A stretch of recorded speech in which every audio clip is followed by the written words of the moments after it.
This is anime. I'm Will and I'm on my own this time. I'm going to be talking about Okami-San and her 7 companions.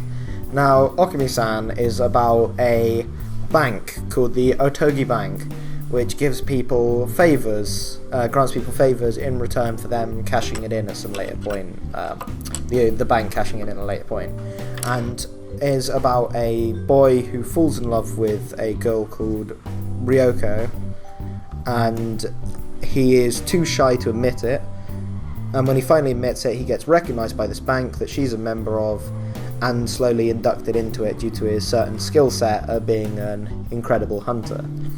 Now, the series is actually based on various fairy tales, and each episode has a fairy tale theme underlying it.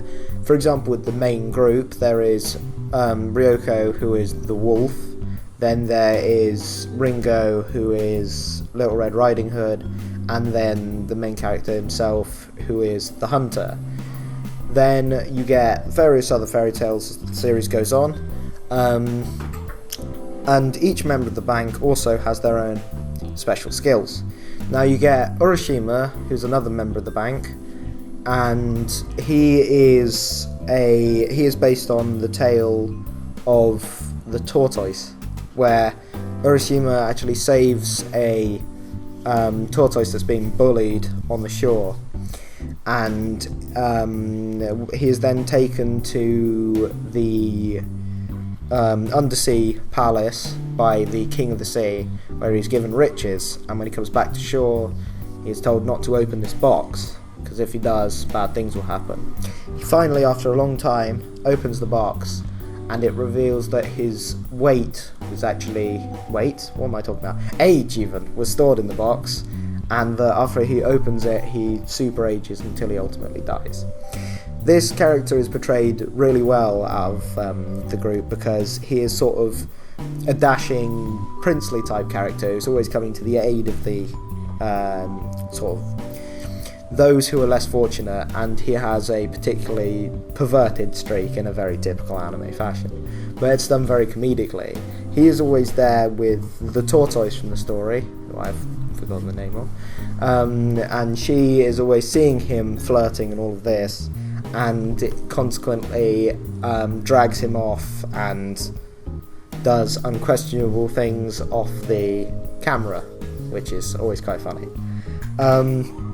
They have an episode where they compete with the March Hare in a beauty contest. That episode is where you truly see the sort of power of the Otogi Bank as they